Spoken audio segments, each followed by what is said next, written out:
Food bloggers, hi, how are you today? Thank you so much for tuning in to the Eat Blog Talk podcast. This is the place for food bloggers to get information and inspiration to accelerate your blog's growth and ultimately help you to achieve your freedom, whether that's financial, personal, or professional. I'm Megan Porta. I have been a food blogger for 13 years, so I understand how isolating food blogging can be. I'm on a mission to motivate, inspire, and most importantly, let each and every food blogger, including you, know that you are heard and supported.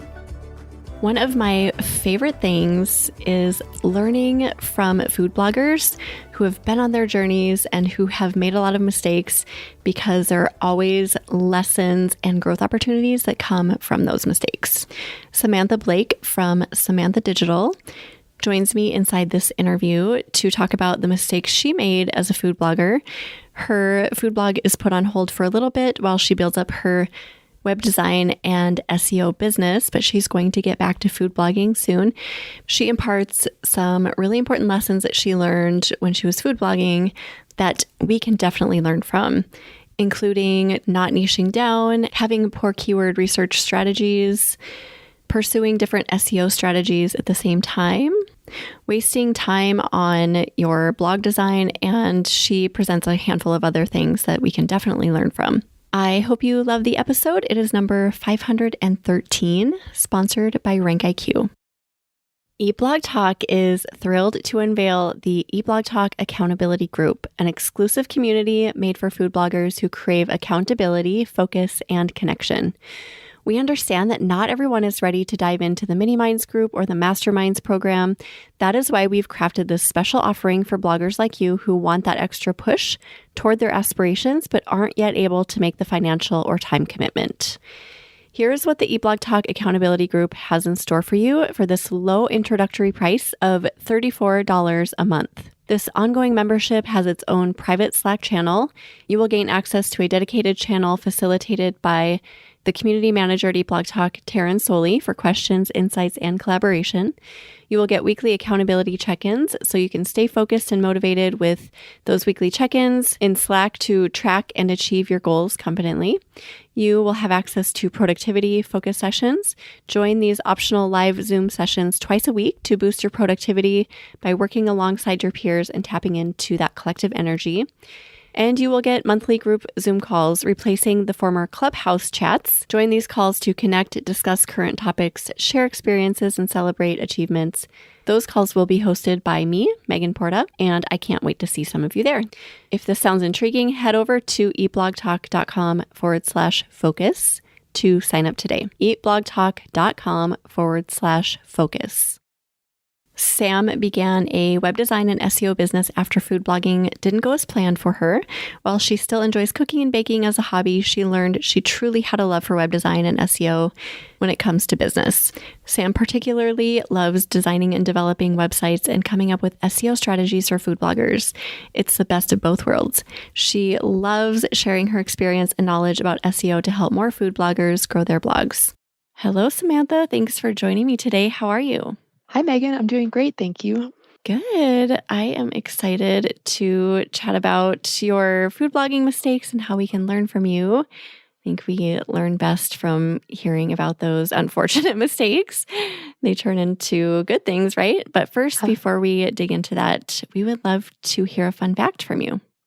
Oh, sure. So a fun fact about me is that I have a twin brother, and I also share the exact same birth date and year as my fiance. So Ooh. Big day in September for the three of us. Oh my gosh, that's so cool. So do you guys do anything extra special for your birthdays? Actually, no, it's pretty standard birthday kind of shared amongst us. My brother doesn't live in the area anymore, so it's usually just a phone call with him, but It is kind of fun to share that day with them. Absolutely. That's really cool. I love that.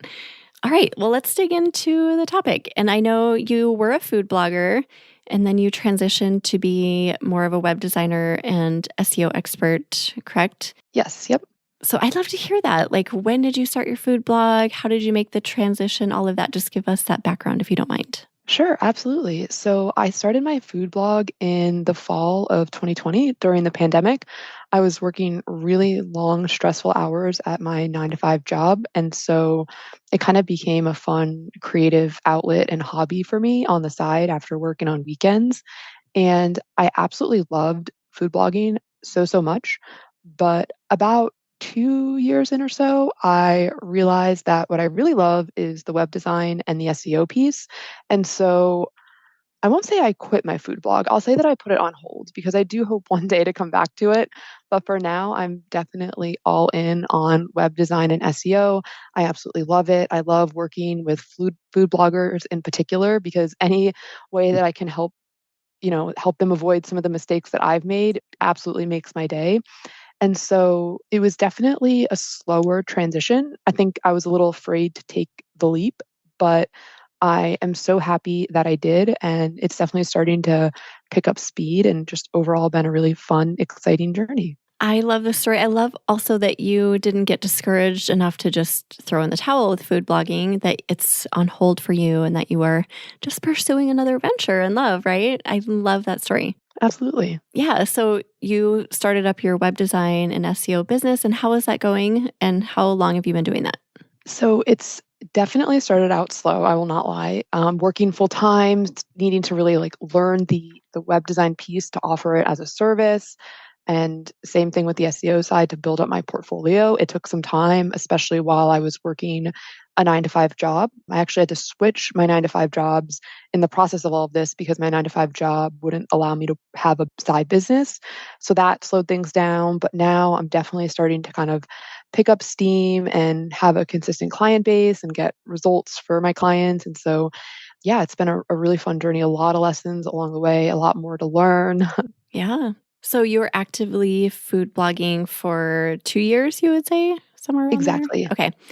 And 2 years is a kind of, I mean, it's a while to be food blogger. So you learned, I'm sure, a lot of valuable lessons that you're going to impart with us. So yeah, let's just talk through some of those things. What are some of the things that you learned from that experience? Absolutely. So I would say the biggest mistake I made in blogging was not picking a clear niche and not having a proper keyword strategy in place. And on the surface, this probably sounds so vanilla because everybody is told pick a niche and have a good keyword strategy in place. But I think the interesting part about my story is I actually thought that I was doing these two things. I thought I had a niche, I thought I had a keyword strategy. But about 2 years in, I realized I was not on the right track. And so I really had to make a decision. Do I want to reset and go down the blogging path or pursue the web design and the SEO piece? And ultimately, it was a really tough decision. But like I said, I definitely plan to come back to food blogging down the line. But so to talk a little bit more about why this was such a mistake and provide kind of some more information there. My vision for my food blog was to be the go to spot on the internet for all things easy holiday and seasonal recipes and party ideas. So the idea would be that, let's just say January, my audience would say, oh, like Super Bowl and Valentine's Day are right around the corner. Let's go to Sam's blog and see what she's cooking up and planning so that I can plan my party on a budget, with ease and just have it be such a blast for everyone. But there was a few problems with the implementation of this all. That holiday recipes and parties is not a niche. Mm. So Google didn't know if I was an expert on Christmas cookies, holiday brownies, summer desserts, and so on. Because in the beginning, I had like maybe 6 or so posts per season. And the idea would be that eventually I would build up a library across, all holidays and all, you know, food categories. And so I was just really in the beginning lacking that topical relevance. And as a new website with very little authority, it takes a good while to rank. So even though I was writing Christmas cookie posts in August, Google has, a million of Christmas cookie posts in its database. So why would it ever choose this brand new food blogger that wrote two posts about Christmas cookies when there's so many others? And so that was kind of one big learning lesson, if you will. And the next piece about that is when I chose my keywords or my kind of keyword research strategy in air quotes, I chose recipes that I wanted to create and then I found a keyword for it. So, for example, I knew I wanted to make chocolate Christmas cookies. So I would go into my SEO tool and then look for keywords that had low competition with high search volume. And so I think this was a mistake. Instead, what I should have done and what I do with my clients now is I take more of a top down approach. And I just find that this is so much more valuable and strategic. And so, what I mean by taking a top down approach is I'll start with a competitor in the industry or more of a seed term like chocolate chip cookies, and then work my way down from there. So, for example, if we're starting with a competitor, we would then kind of find keywords that they're ranking for that have high search volume and low competition because they're already existing. We already have the data for them, and you just tend to find so many more opportunities that way. So that's kind of one piece, or just starting more broadly. And so tying this back into my holiday, you know, kind of concept of a niche, if I were to do it over, I might start with something like strictly cookies and just covering all of the cookie topics across all of the holidays and all of the seasons. And I think that would have been a way to still pursue what I loved, but also following the data and, what Google needs more. One other piece to that was I think a really big mistake was focusing primarily on seasonal content. I really don't recommend this until you have consistent, steady blogging traffic. So focusing on those evergreen keywords, because what happens with seasonal content is you might get a spike in December, but then, it's a lull until maybe 4th of July or whatever the case may be. And so those spikes are so exciting and so fun to see, but it can just be quite a choppy journey if you're not starting with those evergreen keywords. Okay, the evergreen thing is really good advice, I think, because it is so tempting to do like, oh, Christmas cookies and all the seasonal stuff because it's fun. I think a lot of us enjoy that. Were you able to switch this before you put your blog on hold, or is this something you're going to come back to eventually? Good question. This will be something that I come back to. Okay, so you have it kind of in the works. Do you have it? I'm wondering if you have a goal in mind. Like, are you set to restart your food blog anytime? Just curious. That's a curious question. Oh, no problem. So it might be in the next kind of year or so. And in the meantime, you're just going to focus on web design and SEO and kind of build that up. I love it. What if people are listening and they're just like, I didn't do this. I didn't pick a niche. I don't choose my keywords well. Is there hope for them? I know it can feel like very hopeless when listening to a podcast like this, like, oh, I did it all wrong. What would you say to them? Oh, absolutely not too late. Never too late. Like feel like I totally could have pivoted and just put in the time and things would be totally different. But there was other factors too that kind of went into my decision to pivot, but it's absolutely not too late. I think it's really just part of the learning process of blogging. It's a very long journey as you certainly know, and it's certainly not too late. I love it. That's music to our ears. And I do think the niche blogs are really powerful right now, just as things evolve in our space. That seems to be a trend that the more you niche down, or if you start like a second blog or purchase a second blog or something, that when it's really, really niche, they've just been doing really well. Have you seen that too? Absolutely, yes. Awesome. Okay, so number one is just make sure you have a really defined niche and you're doing quality keyword research. What other mistakes did you learn, Samantha? So the next mistake that was a big one was not having a proper SEO strategy in place. So I watched a bunch of YouTube videos, thought I got the hang of it, and then just kind of went out and implement all the things that I kind of thought that I learned. But this was a mistake because there's a lot of nuances to SEO, and piecemealing strategies from different, SEO YouTubers, for example, isn't necessarily a strategy. And so, there's a lot of great information to be learned from these tutorials, but it's important to take a step back and think about your goals and what you're trying to accomplish. So something that works for one person may not necessarily work for you. And so what I recommend is, finding a course or a community, a mini mind, something, and kind of go all in on that, on one strategy and one approach rather than trying to kind of piecemeal different strategies together.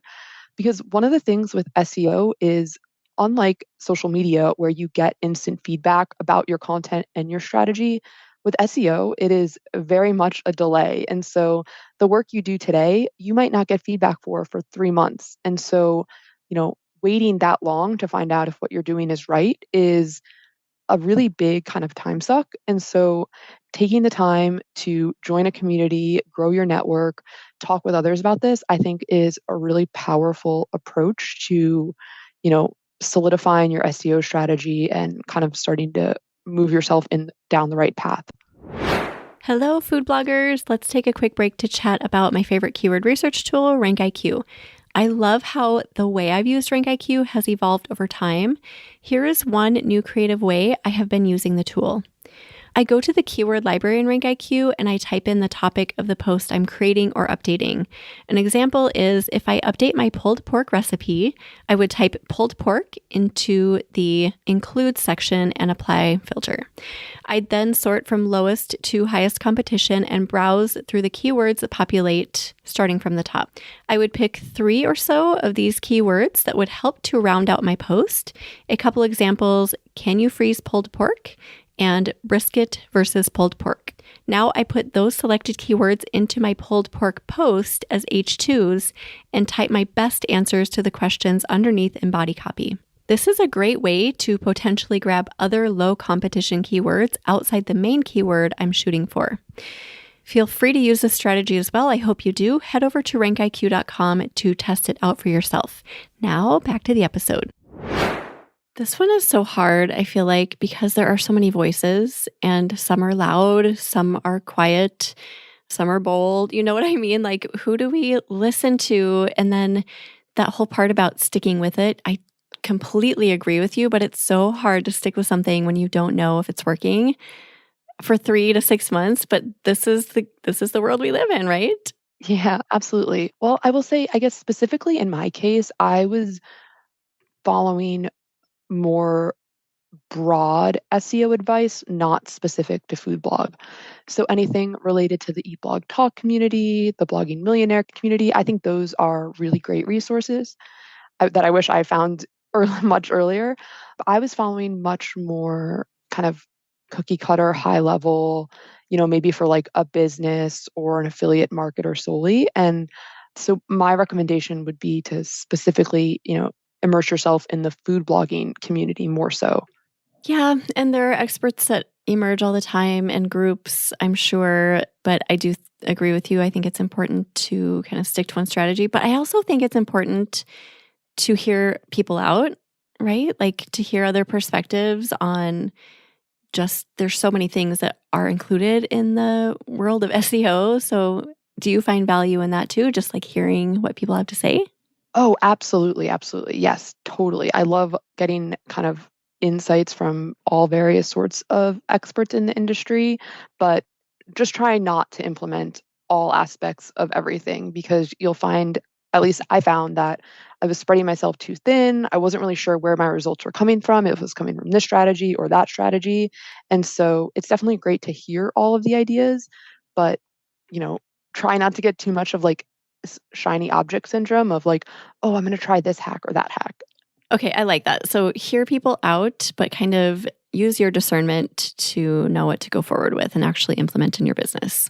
Yes. Okay. All right. Anything else about that, about SEO strategies before we move on to your next point? Nope, that was it for that one. All right. What's next for you?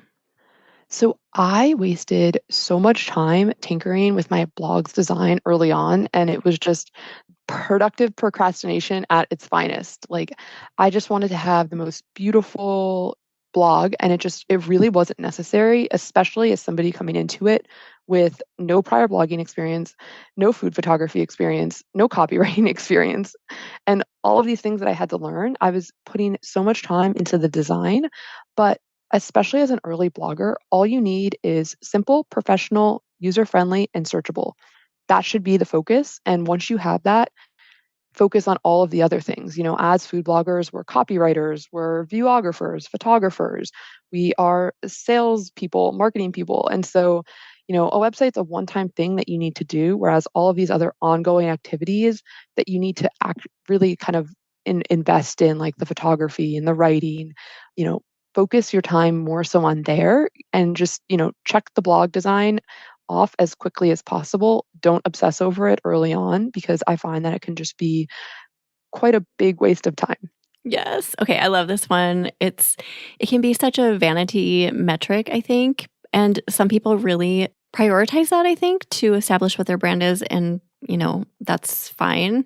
But for most people, this really doesn't matter, and I'm so with you. In the beginning, I did the same thing, Samantha. I would obsess over the colors, the exact colors and the details on the logo, and oh my gosh, I spent weeks, probably months on end, just obsessing over the website. And then, then it would change. Then you would change your logo up and you're like, why did I spend all that time on there? So I totally agree with this. Just, okay, repeat those words that you said because those were gold. So the four things that your blog should be early on is simple, professional, user-friendly, and searchable.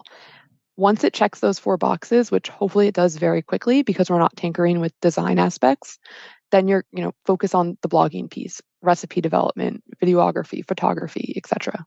I love that. Simple, professional, user friendly, and searchable. So keep those in mind as you are, starting those days when you're going to obsess over your blog. It really isn't necessary. Love that one so much. Okay, what other mistakes did you make? I worked primarily in a silo, so I just didn't really connect or build my blogging network. And this is probably one of my biggest regrets with my food blog because I think if I took the time to build that network and those connections, I would have been able to grow and learn so much faster rather than operating in a silo. There's so much to be learned from one another. And I think it's just such a powerful tool. And I've been binging your podcast in preparation for this. And I'm like, man, Sam, I really wonder how differently things would have gone if I found this in 2020 when I started my food blog. Oh, yeah, this is a biggie. I think you're not alone with that. I was in the same boat for a really long time. I just kept thinking, I can do this. I've got this on my own. But then once you taste that magic of just connecting with people and networking, you see how powerful it is. And then you have regrets like, oh gosh, what if I would have done this from the start? So I'm with you. It is really hard to do it alone. In fact, it's not possible to really thrive, right? And do it alone. You have to have people. Absolutely. I totally agree. So, do you have recommendations for this? How do you start reaching out? I love asking people this question because everyone has different recommendations. So, where would you recommend starting? Oh, such a great question. Well, absolutely your accountability group. I mean, that may sound a little corny to say on the podcast, but I mean, what a better place to go. It seems like the perfect option. You can also join free Facebook groups that have online communities, start connecting with other food bloggers on social media, see what they're doing. That's a really great place by, just commenting on their posts and say, oh my gosh, this recipe. And then, maybe sending them a DM, how's your blogging journey going? Like what food blogger wouldn't love to have somebody reach out to them to talk about that? Yes, that's great. And yeah, I'm glad you mentioned the accountability group. It's funny, I always forget to mention my own things. Like, oh yeah, that's right. That's a really great way to connect. It's a really low investment monthly subscription type situation, and people are getting really connected in there. So that's a good place to start if you just don't know where to go. Okay, that is such a great one. And then do you have any more, Samantha? Those are really the two big ones, through Facebook groups and social media would probably be my go-to spot. Yep, those are super easy, right? Absolutely. And then do you have a last or a couple? You might have one or two more mistakes that you've learned from that you can share. Yeah, so next up is I didn't take backlinks seriously as a food blogger. I just thought they applied to different industries, or I was too small to ever get a backlink from another website, and that eventually, hopefully, people would just share my recipes onto their Facebook or whatever the case may be. And I just convinced myself that I didn't need them because it was a tedious process to conduct outreach, and I should have been creating content on my own website. And if I wanted to then just buy backlinks, which is technically against Google's policy, it would get expensive. And so it was just never something that I took seriously as a food blogger.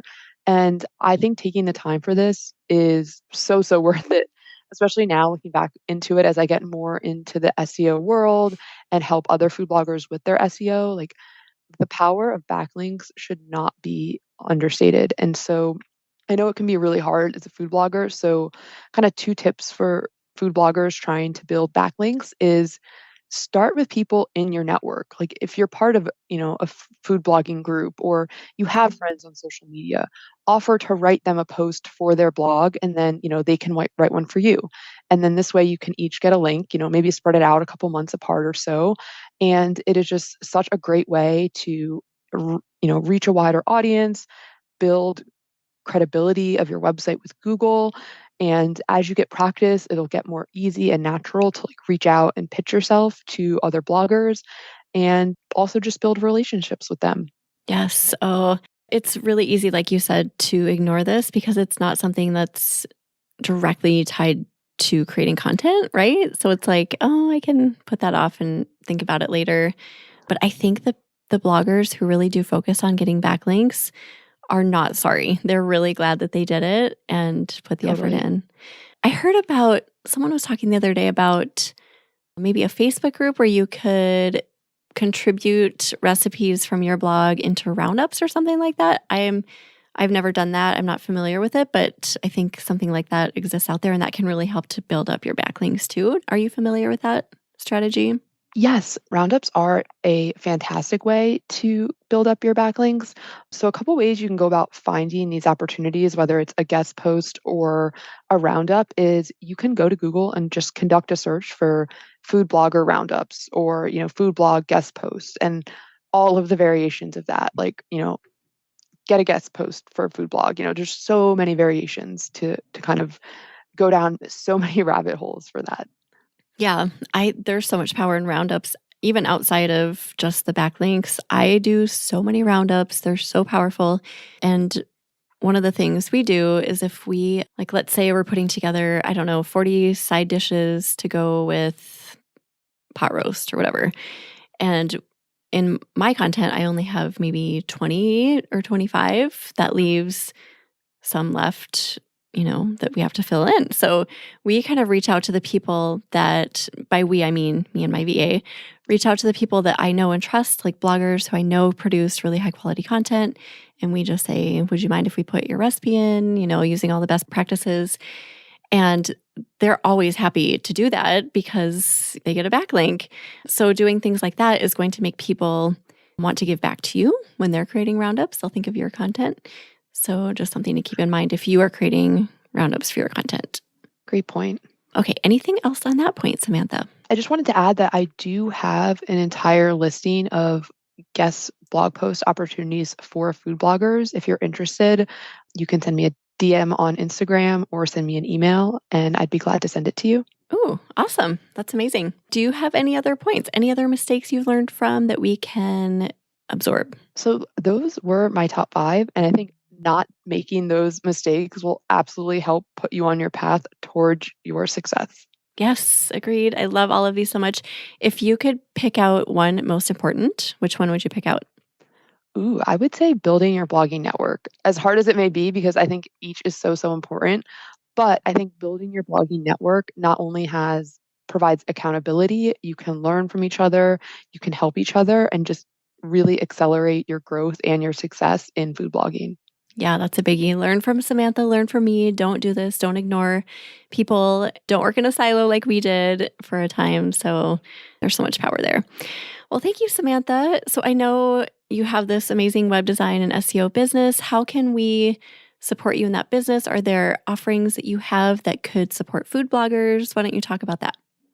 Oh, sure thing. Yes. So I have a 1-day website service for food bloggers. So you can get your website off the ground running professionally. And as we said before, searchable, user-friendly, and simple. It all goes down in 1 day. So it's a really easy way to save yourself so much time and just have it looking great from the start. And I also offer monthly SEO services for food bloggers. So it involves keyword research, content optimization, building backlinks together, and more. And so those are 2 great kind of services for food bloggers that I do offer. And you can find me at samanthadigital.com or on Instagram at samanthadigital.co.